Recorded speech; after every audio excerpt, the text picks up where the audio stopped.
new space downtown at the Bendix Building, and it's our inaugural show for Wallspace, and the show up right now is called Images versus Words. And today we're going to actually chat with Scott, who is fabulous, and I'm very excited to have worked with like the last 4 years.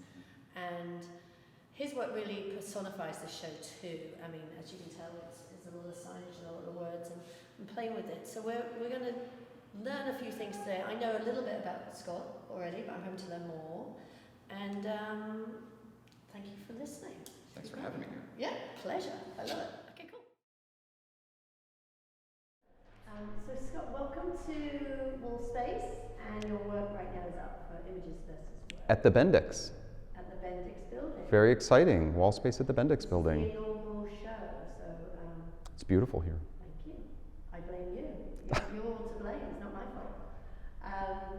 So I'd love for you to actually just tell us a little bit about yourself. I mean, to start off with, what most people never know is like, where are artists from? And how did art first start for you? Like as a kid, like where did that come in? So I was born in Chicago, and I was an only child and a latchkey kid, like a lot of people from my generation. And when I was little, my mom likes to tell a story that to try and meet neighborhood kids, I did an art show in the living room, and I drew a bunch of drawings and put them up in the living room, and went out and instead of like a lemonade stand, I put a sign up that said like art show. Wow. To try and meet kids. So I guess I don't remember that. I was really little, so I don't even remember doing that. At one point, I went to art school after dropping out of engineering school, but I wasn't very good at drawing. I love this that you say this about yourself. Well, because I would sit in a drawing class, and I'd sit next to somebody who was really good, right. And I would just look at it and be like, I'm not that good. I just don't have that skill. And so I dropped out of art school, and I got my degree in linguistics, which is interesting because then years later, when I start engaging with artwork, that language would play such an important part in the work that I do now. So I love that. I love the way it became full circle in a way, and back to the art. Like the first stuff. Did you have an influence, like a family member or friend, or did you have inspiration, for the art that you're at now, to make that leap from regular person to an artist, to a non-regular? to a weirdo. The leap from having a normal day job in the film business, doing lighting in the film business, the most important critical change was going to Burning Man.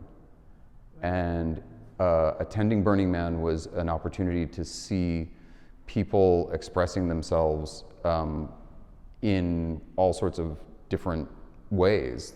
And that's when I realized, just because I wasn't good at drawing doesn't mean I can't make art. And that was the big breakthrough, was art can be things other than just drawing and painting, just classic ideas of art. It's so funny because like the fourth question I have, I mean that was like number 2, but the fourth question was how big an influence did Burning Man have on you, and what came first? So that's really interesting that was a pivot point. That's it. That was my skills in the real world were kind of the engineering studies I'd done, and fabrication and building things. And so I went to Burning Man, and this was this great skill because you're really worried about the wind blowing things over at Burning Man. So I was able to make things that wouldn't blow over. Right. That was kind of where that skill came in. I was like, I can make them beautiful. Wow, maybe I can make something that's really structurally sound and really beautiful. And that was the inspiration. The first few years I went to Burning Man, it was all about me building these large things that were really structurally sound, but they were beautiful in that structure. So then how did street signs start? So how did these come in? Were they already part of your Burning Man, or you then just took general life? I mean, I'm not putting words in it, but yeah. I'm just trying to make, I'm very logical, I love dots. Totally, how to connect the dots. Right. Like how did the street signs, I know you do other works too. Right. Of So there's this point where I was doing street art. I was doing stickers. And I was making stickers, and I was going around LA, and I was putting stickers up on different things.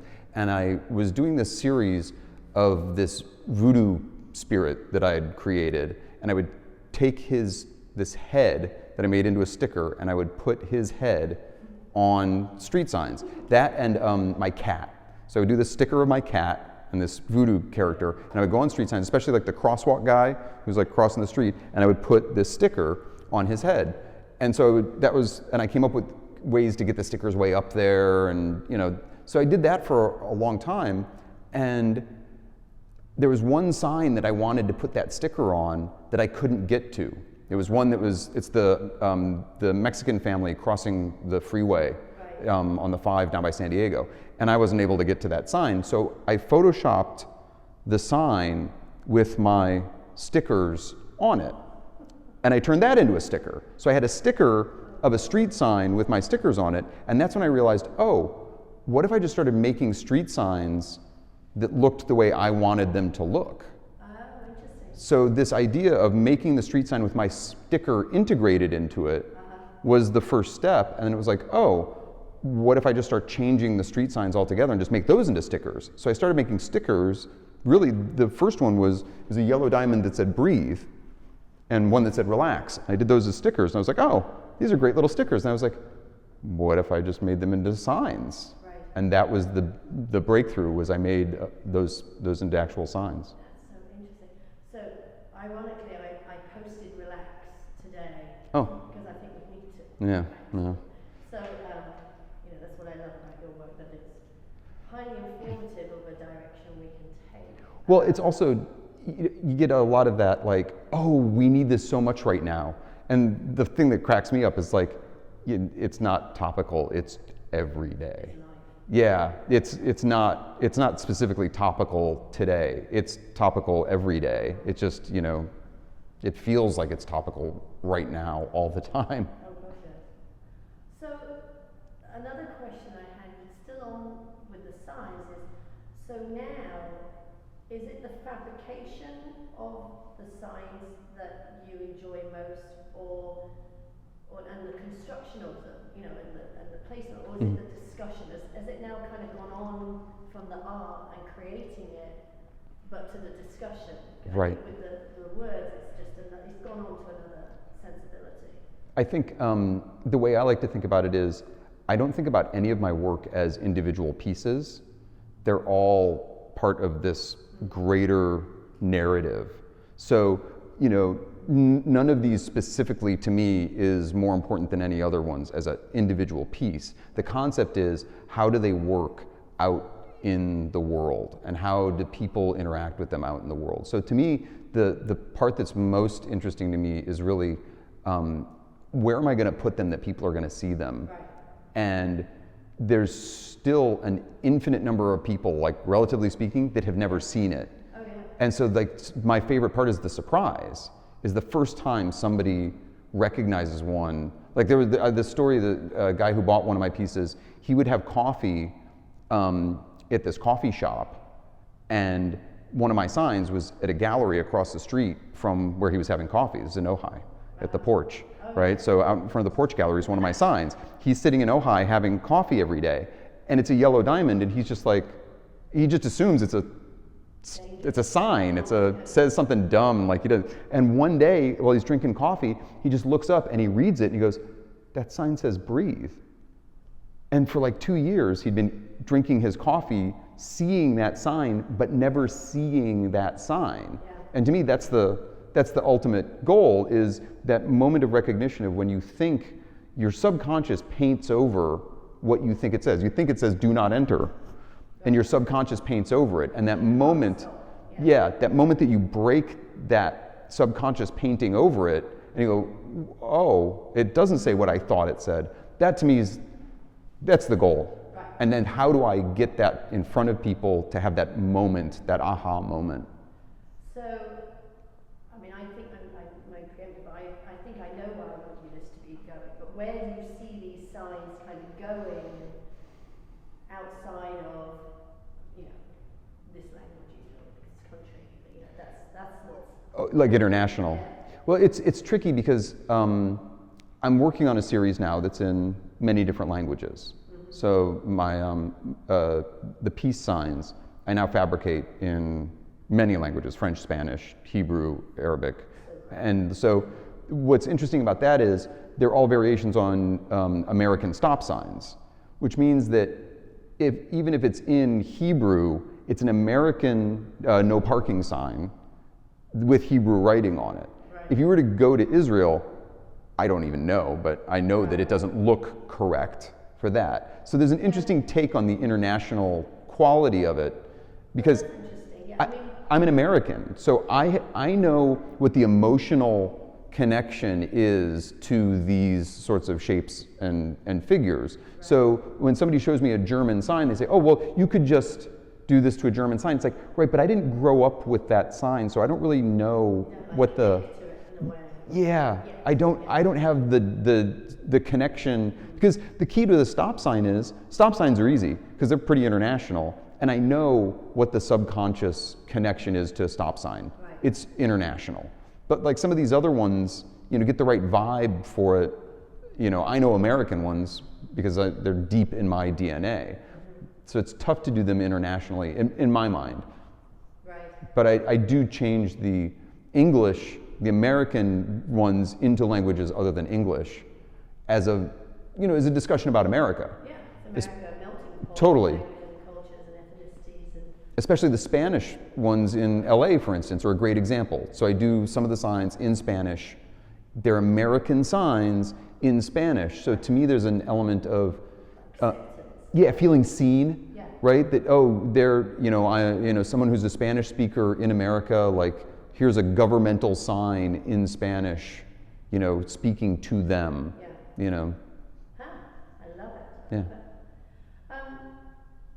So here's a strange one. I don't know why I feel I should ask this, but it's just a curiosity, probably from my own personal standpoint, but how does galleries and the public art balance for you? Because in a way, you could just be, renegade, just be out there. But I know you do it all legally, so it's a bit different now. But does it work well for you having that balance of the two? Mm-hmm.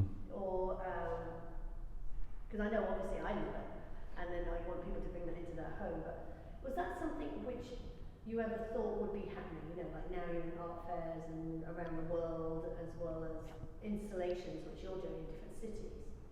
So I see them feeding back and forth into each other, the private collector and the public artwork. I see those things being there's a symbiosis between them, and there's an element that I want to do public work because I want, the surprise, putting a piece in a park where someone comes around a corner and is surprised by it. Is really a key element to the work in general. It needs to have that environment. But the message to me is still a message of empathy. It's still a message of compassion. It's still a message of self-construction. And those messages to me, they're personal. So like the T-shirt, having the work in your home, having the work, the stickers, I think the message is powerful outside of that public venue. And I want anyone who wants to tap into that message to have access to be able to do it. So the stickers are a couple of bucks. You don't have to pay a bunch of money to get the message. You can do the sticker, you can do some pins, you can do a T-shirt, all the way up to getting a full-scale, large piece. But the message still works at all those scales. And so the public work is kind of the highest level of that scale, and the sticker is kind of the lowest level of that scale. But it's a whole spectrum that you can plug into wherever you want to plug into it. No, I think you're spot on. I think it's great. Yeah. So coming up to now 9/10. Oh boy. And this we get a bit more free flowing. What would you like next? I mean, I mean, how do you see your art? I mean, things are a little dicey right now with distribution and interaction. Yeah. Interaction's a bit limited. Mm-hmm.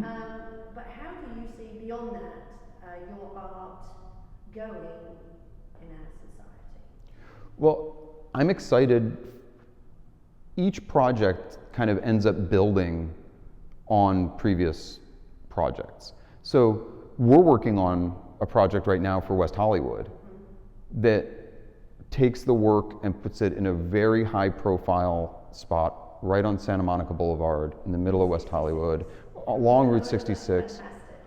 It's, you know, I couldn't have dreamt of that, right? Like a couple of years ago, I couldn't have dreamt that that would be possible. So that sort of thing, I'm a big fan of kind of flowing to where the stuff is happening. Right. And so I kind of keep pushing on everything all the time.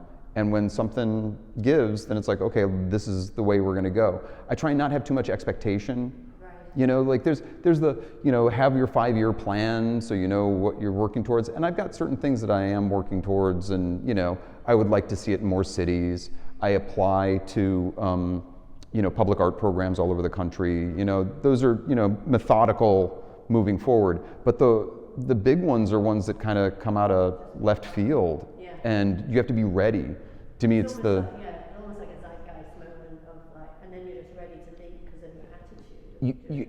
You have, that's the key, right? Like that when the opportunity presents itself, you have to have the ability to fully step up to it. And I think that's one of the places I've had success in my whole career, is that regardless of the scale of it, I mean, I used to fabricate for other artists, and I would fabricate, you know, $200,000 installations that might have intimidated other people, and I was just like, I'm just going to go do this. And I would just dive in and figure it out. And I think that's part of it, is whenever a big opportunity comes along or something like that, I just immediately just say, I'm sure I can figure this out. Like, it can't be that hard. No, sometimes I'm wrong and it's really hard, but it's still stuff. No, it's great. I love it. Well, thank you, Scott. Thank you for your time and insight into your motivation and work and just where you want to be going, and I loved it. Well, and I love being part of Wallspace. Well, it was really the first gallery I ever felt that I had connection to, and it was a gallery that I admired, and so the opportunity to then be showing in a gallery that was full of work that I admired kind of blew me away. And it was kind of one of those things when I started telling some of my friends, they were like, "How'd you get in there?" Like that's. The night you came into that show, we met. It was night because we're coming to dinner, and we were going to the barbecue place next door, and you had Patrick Hammerlein showing, and my wife and I both were fans of Patrick's work independently before we even met each other. She had a piece of Patrick's work and I had a piece of Patrick's work when we first started dating. So we walked by the gallery and we're like, "Oh, look at that, here's a show with Patrick Hammerlein." She's like, "Oh, I've met him." Oh, and we just kind of, so we're like, "Let's go in and see this show." And we walked in and it was like, "Oh my God, there's so much good work in here." And it was really as we were walking out, and my wife prodded me and said, "Show her the stuff you're doing." And I was like, "Oh, she doesn't want, this is so weird, I don't want to." And you said, come back next week and let's talk. And yeah, but again, opportunity. Like I wouldn't have known to ask for that at that point in my life. It was just, you know, the opportunity was there, and I had the ability to just, like, you said, "Can you do this?" And I said yes, and just flowed right into it. And it was very easy. I mean, that's the thing, I've been very fortunate, the artists I've met who came into Wallspace when I was on the road. It was just very organic, very easy, and really fun. Fun. It's always been fun. Which is ideal. The lifestyle. It's fun, right. So, well, cool. Cool. Thank you. Yeah.